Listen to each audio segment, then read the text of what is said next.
Não é para trazer ninguém de outra igreja, não. Por favor, não me arrume problema.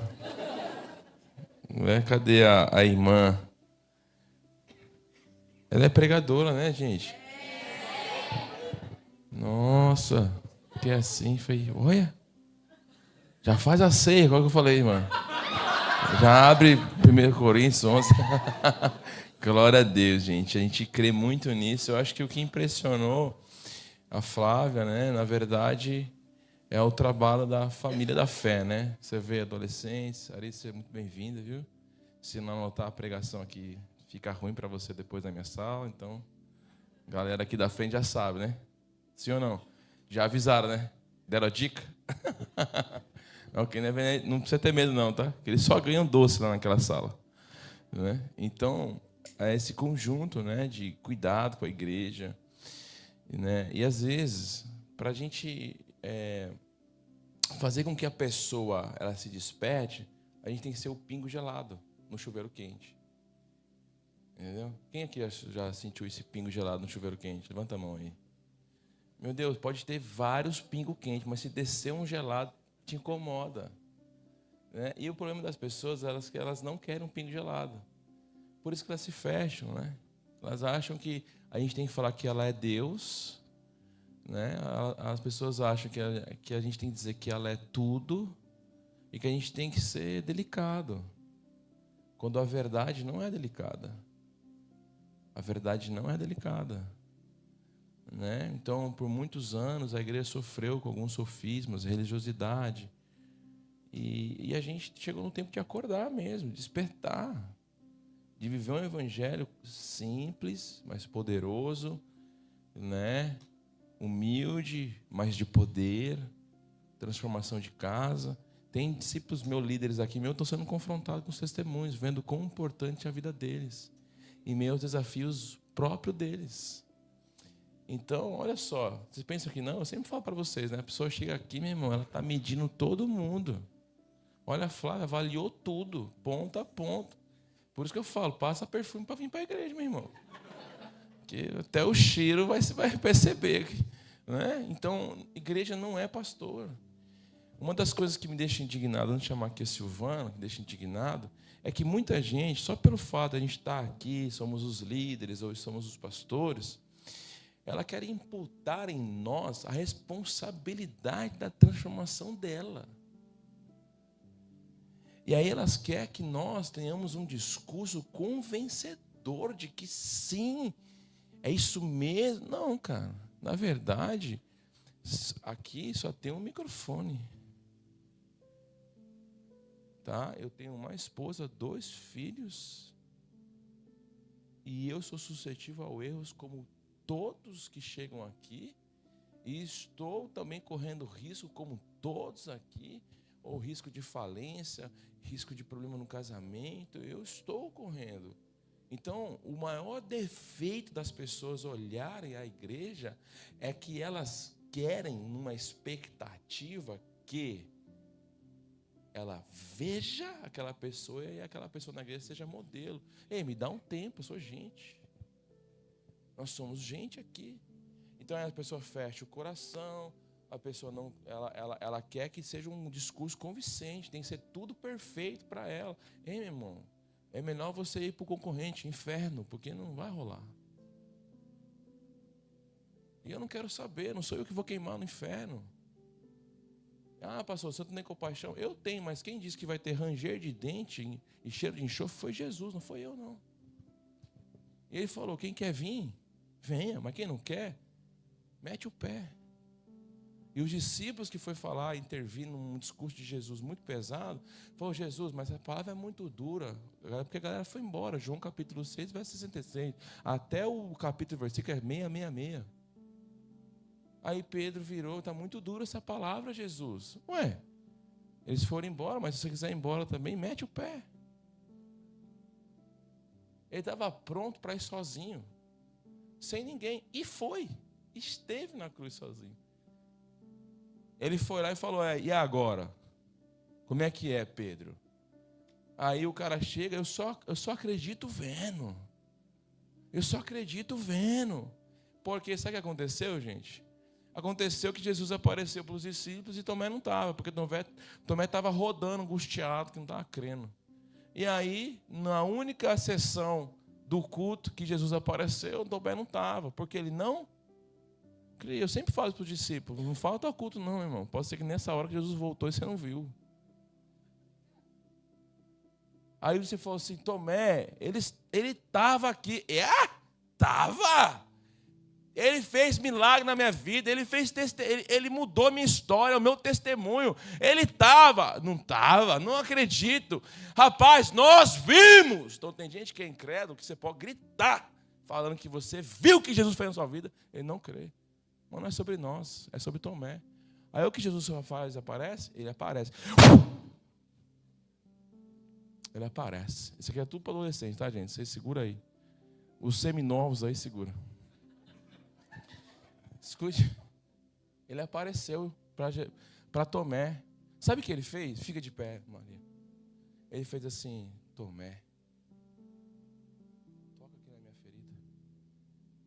Toca na minha ferida. Só que era um buraco, filho. E ele colocou a mão na ferida de Jesus, porque todo incrédulo fere. Coloca a mão na ferida.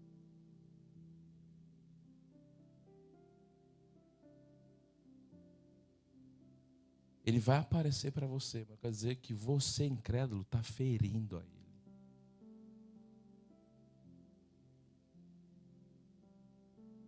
Toca também. Olha aqui também os furos.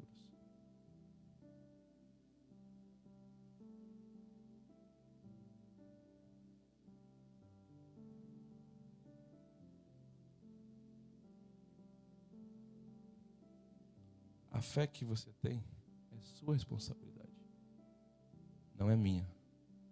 Eu não vou ficar colocando aqui fogos de artifício para você. Luzes.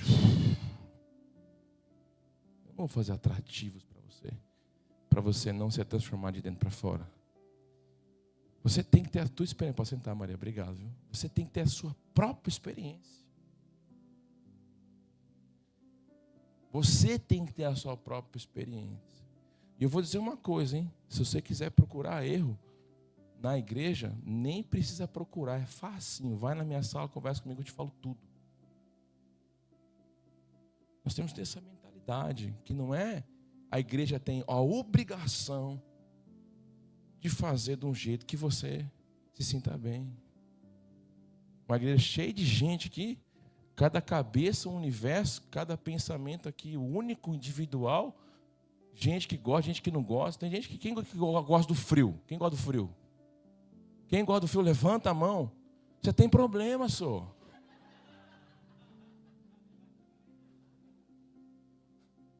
Quer ver só? Quem gosta do calor ao invés de frio?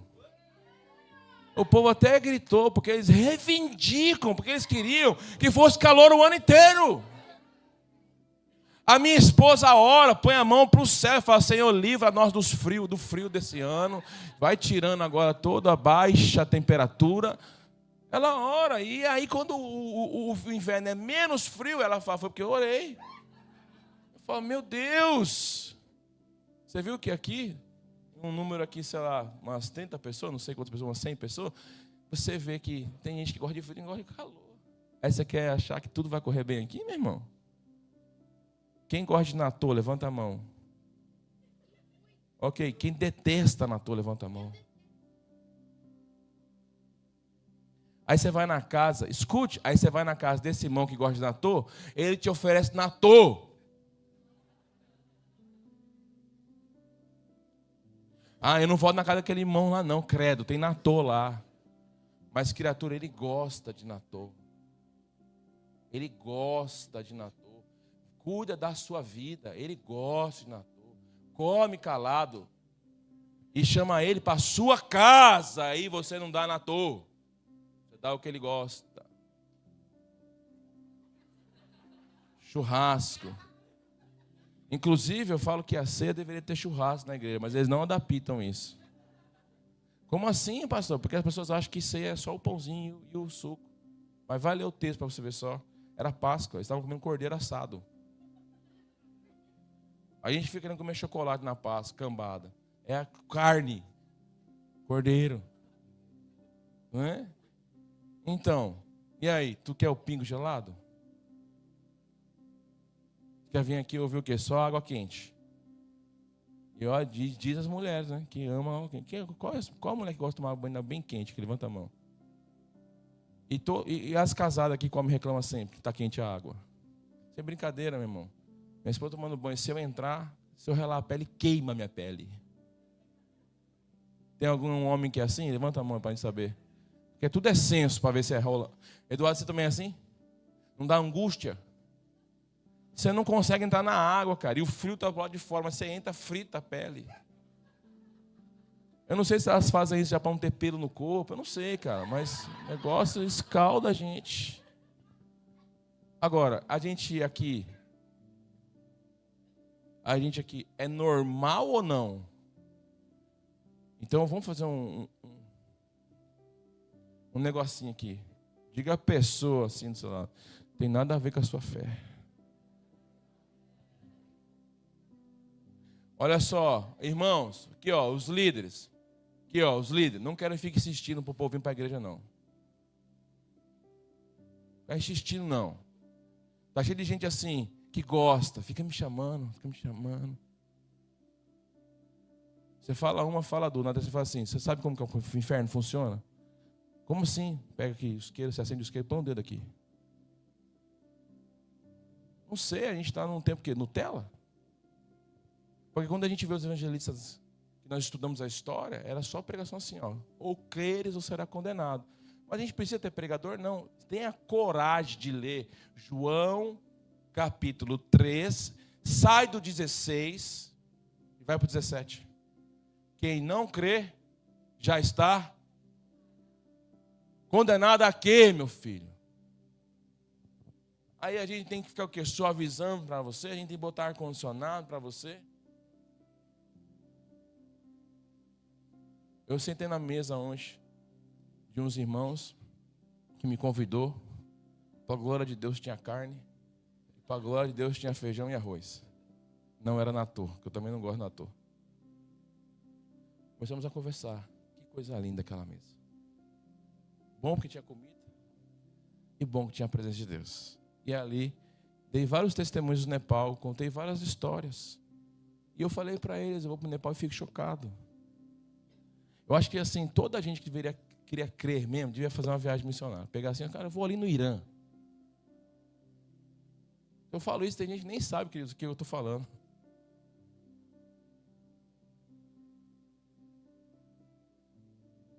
Ter uma experiência dessa, porque muita Nutella. Aí tem uma irmã que vem na igreja, não, eu quero ouvir Deus, eu quero ver Deus. Aí viu Deus, ele falou até do jeitinho do Rideu. Ele falou que viu Deus na vida dele. Salvos aqui quem está nos visitando, ok? Mas gente, pelo amor de Deus, você não vai ter o que discursar de Jesus porque você não tem intencionalidade ou decisão clara de ter uma experiência com Jesus. Você espera que nós nos apresentemos, mas está cheio de gente que entra num choro, como a minha esposa, que entrou num choro terrível com o nosso casamento, quando a gente estava há 15 anos atrás com sérios problemas. Ela clamou, eu não aguento mais, faz um milagre. Deus enviou 2 evangelistas na linha de produção e começou a falar de Jesus para mim. Então não adianta você reclamar, não adianta você achar que alguém aqui tem obrigação de alguma coisa. Não temos obrigação é nada. Quem tem obrigação é você de contribuir financeiramente, porque você usa a cadeira que outro paga. É você que tem obrigação. Eu não tenho obrigação de nada, vocês não me dão salário. Eu não sou funcionário público. Eu venho aqui porque eu amo Jesus e compartilho porque Deus me chamou para esse propósito. Esse propósito. E eu tenho um prazer em sentar na mesa, vamos lá na minha sala, conversar. Mas você achar que líderes de célula, pastor, tem obrigação de fazer uma coisa para você, nós não temos obrigação de nada. A única obrigação que nós temos é corresponder com aquilo que Jesus nos chamou. Então por que, pastor, você está falando isso? Porque a gente tem que entrar no nível de consciência, porque você tem que ter a sua experiência com Deus. Você tem que experimentar a Deus.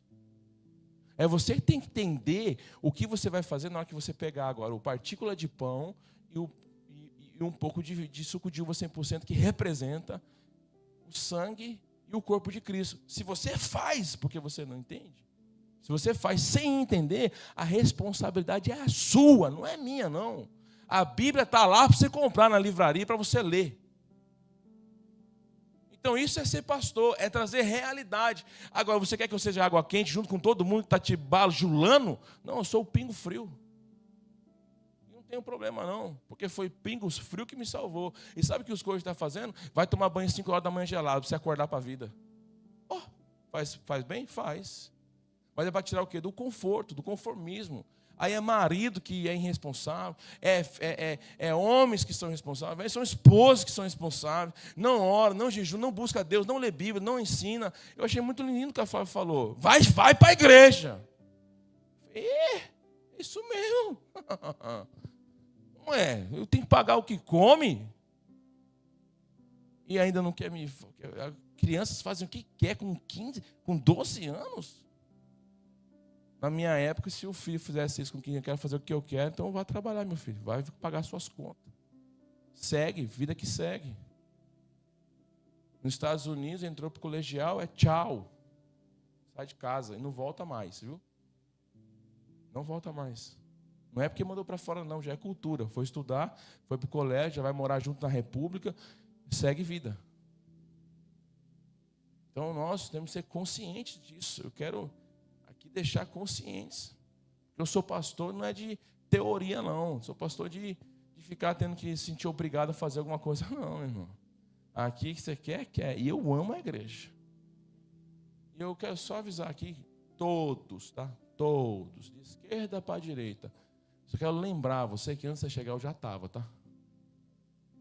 Antes de chegar eu já estava. Não é discurso que... Não, antes de chegar já está. Pastor, você sente falta, alguém não vem, sinto. Eu fico olhando aqui, ó, quem faltou? Eu sei. Ok, sou pastor da igreja, eu tenho que cuidar, porque eu presto conta de cada um de vocês para Deus. Mas tem que ficar insistindo para você. Será que você não amadurece, não, senhor? Vamos, é bom, a igreja.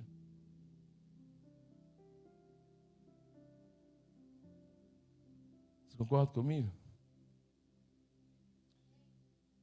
Não estou dizendo que os líderes não têm que cuidar, tem que cuidar, mas tem gente que acha ruim que a gente liga porque não vem no culto. Isso aconteceu com você, criatura. Aí se não liga, ninguém ligou para mim. Tem gente que faz assim, ó, falta só para ver quem vai ligar para ela. Quem acha que existe, levanta a mão. Quem acha que existe, levanta a mão. Não, levanta para todo mundo ver. Está vendo? Porque talvez um dia você pensou em fazer isso. Não, eu não, pastor. Mas a gente conhece.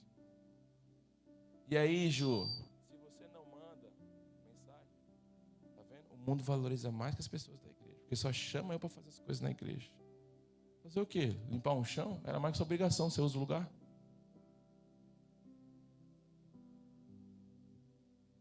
Não pode ficar isso sobrecarregado. A igreja é uma família. Então você quer ser o irmão da sua casa que você não faz nada. Deixa para os outros irmãos fazer. É isso? É isso mesmo? É assim que você trata? Tem gente que vê a caixa de ovo caída, não ajuda ou não procura ajudar. Vê sujeira no chão, não pega. Você é um irmão preguiçoso, que acha que tem direito. E o extremo é o irmão que faz tudo, que depois fica também chateado como o irmão do filho pródigo, que acha que tudo que faz tem que ser reconhecido. Meu Deus, eu não venho para o culto porque eu sou pastor, eu venho no culto porque eu amo estar na presença de Deus. E a presença de Deus é a minha prioridade, e a presença da igreja. Então, os líderes que estiveram comigo em uma reunião quinta-feira agora, sabem do que eu estou... Quarta-feira agora, sabem o que eu estou falando. Sabe ou não sabe? Então nós estamos aqui, como igreja. Os resultados de uma pessoa que vem e se sente amada, nós não estamos fingindo, não. É sermos assim. Se você não tem um desejo de amar a pessoa que chegou e tal, nem adianta conversar com o visitante. Você chega aqui quebrado, você precisa dar atenção, dar amor, dar carinho.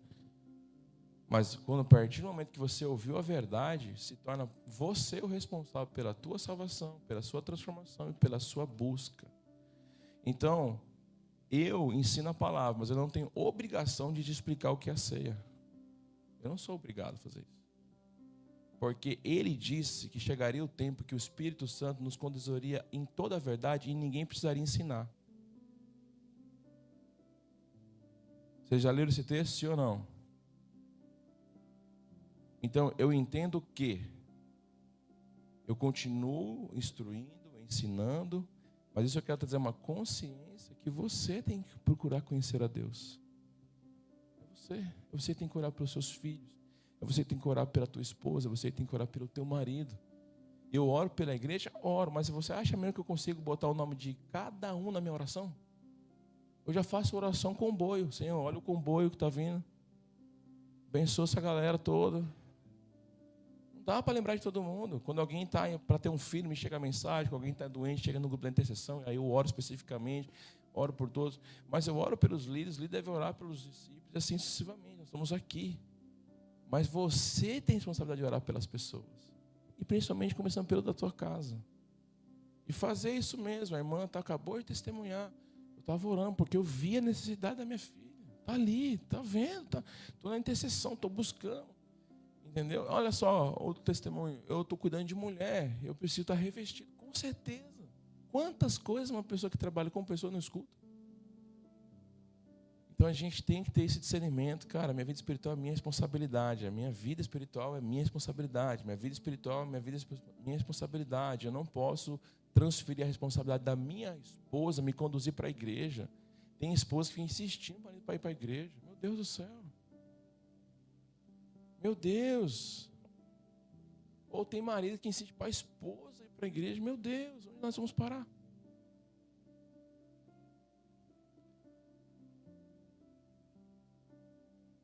Vou falar uma coisa que vai assustar vocês. Posso falar? Vocês gostam de coisas, drama, essas coisas, né?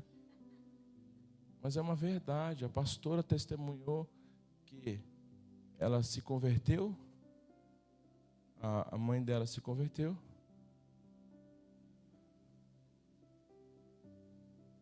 O marido não se converteu. Ficou no hinduísmo. E ela falou, ou você nega Jesus...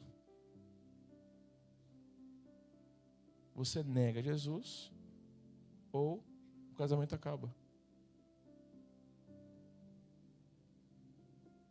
O que você acha que ela escolheu?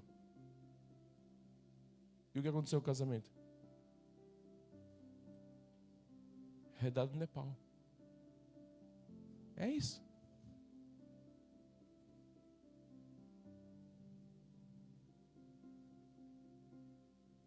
E nós conversávamos ontem sobre a conversão genuína de pessoas na Ásia.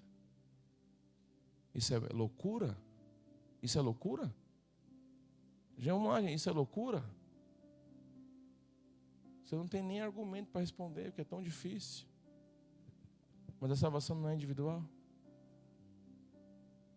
Ah, pastor, então significa a pessoa aceitar Jesus e o marido não quer, ou a esposa não quer, e tem que terminar o casamento? É isso que eu estou dizendo? Mas se te colocar... Se a minha esposa um dia falasse... Ela chegou a fazer um pouquinho, quase parecido, quando eu me converti. E eu disse, você não quer? Eu quero. Fique, eu vou. A salvação?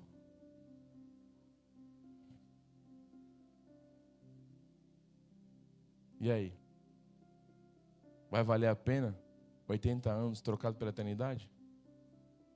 30, 40, 50 anos a mais pela eternidade? Então, as decisões por Jesus é radical. Mas o que é isso? É as pessoas que buscam ter uma experiência com Jesus, não uma experiência com a igreja. As pessoas buscam ter uma experiência com Deus e não pelo que as pessoas falam. Os próprios discípulos falaram, nós ouvimos só de ouvir falar, mas agora nós vemos e vimos. Nós vemos e ouvimos.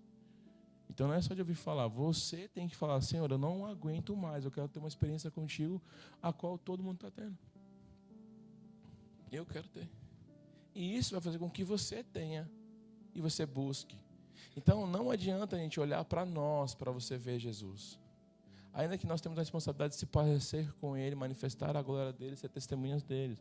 Mas a gente é falho, entenda isso, a gente é falho, não vai dar certo, isso não funciona, isso não é igreja, a gente é falho. A gente é falho como Pedro foi e negou 3 vezes Jesus, a gente é falho como Judas negou, a gente é falho como Tomé negou. Nós somos falhos e ponto final. Eu não vou carregar um peso emocional sobre mim, que eu tenho que me parecer ser maravilhoso. Não, cara, tem dia que eu não vou conversar, eu quero ter um gabinete de pastor, não vou. Não estou bem, não quero. Não, mas o pastor tem que orar. Quem falou? Você acha que a oração do pastor pode mais que a sua? Quem falou? Mesmo o pai? Não, para quem serve pastor então? Serve para isso, para atrapalhar. Atrapalhar o quê, pastor? Atrapalhar a progressão de Satanás.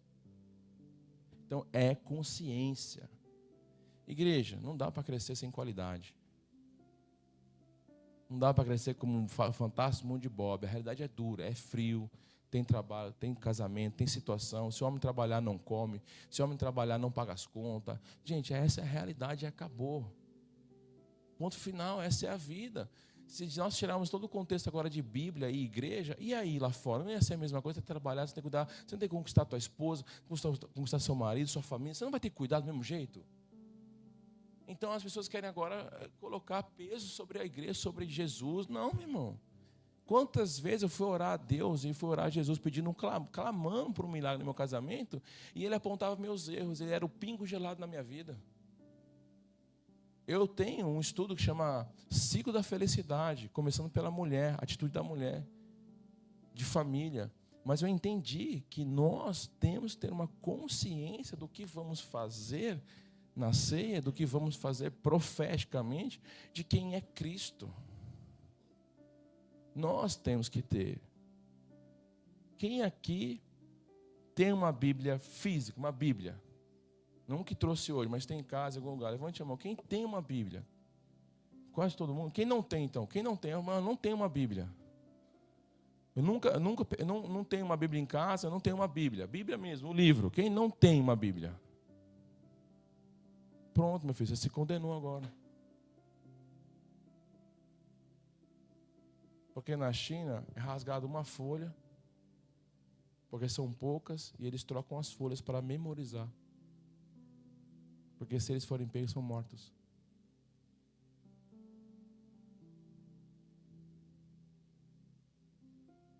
Eu vi um vídeo de um moçambicano ganhando uma Bíblia, caindo no chão chorando. Quem viu esse vídeo? Eu vi isso quando eu entreguei a Bíblia para um rapaz lá na África. Porque eles querem ter acesso à palavra para conhecer a Deus. E muitas vezes eles não têm. E quem tem não conhece a Deus. Eu não consigo entender. Tem que ser corajoso. Você tem que ser corajoso. O quê? De você pegar, não olhar um vídeo sobre Deus e palavra, e Bíblia, sobre igreja. Não pegar nenhum vídeo. Você tem que ter coragem de pegar a Bíblia, começar no Novo Testamento, abrir a Bíblia e falar assim: Deus, não é mais opinião de ninguém, não é mais nada do que falaram, não é mais o que a história diz. Eu quero ter uma experiência com isso aqui, com a palavra. Eu quero ler e eu quero que o Senhor fale comigo. Eu não quero que o pastor falou, que o pessoa falou, nada. E Deus, e se for tudo mentira, se o Senhor não existir também aqui, nesse momento aqui eu vou ficar incrédulo e eu vou aceitar se tem inferno, se não tem inferno. Você ter o seu momento com Deus. É isso que me transformou, porque eu fui ficar um tempo sozinho, era tanta coisa na minha cabeça, começava a sublinar, religião, Código da Vinci, Jesus teve família, eu tinha tanta destruição dentro de mim, que eu falei: não, eu não quero mais saber de nada, vou calar todas as vozes e vou ler a Bíblia. A minha esposa foi testemunha, eu li o Novo Testamento muito rápido, foi coisa de menos de um mês, eu li todo o Novo Testamento, eu chorava em várias passagens bíblicas, e uma das coisas que mais me tocou foi: um homem normal não beija a cabeça de um traidor, não chama amigo um traidor. Um homem normal não faz isso. Tanto é que nós, como homens, sofremos com atitudes de violência dentro da gente. Um homem normal não chama amigo que sabe que vai trair. Não chama. E aquilo doeu meu coração, porque eu era um cara violento. E eu olhei aqui, como Jesus chama o cara que vai trair de meu amigo.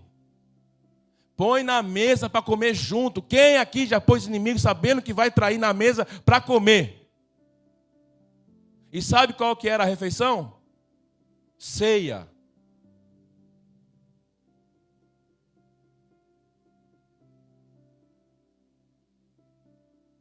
Isso é consciência bíblica. E ali, meu irmão, acabou comigo. Eu tenho que conhecer Jesus. Ninguém é como Jesus. Ninguém se parece como Ele. Não existe isso.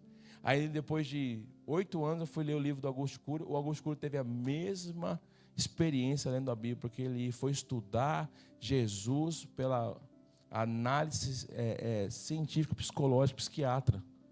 E quando ele estava lendo, ele teve a própria experiência dele, e ele era ateu. Então, o que eu posso sugerir para cada um de nós, você está visitando?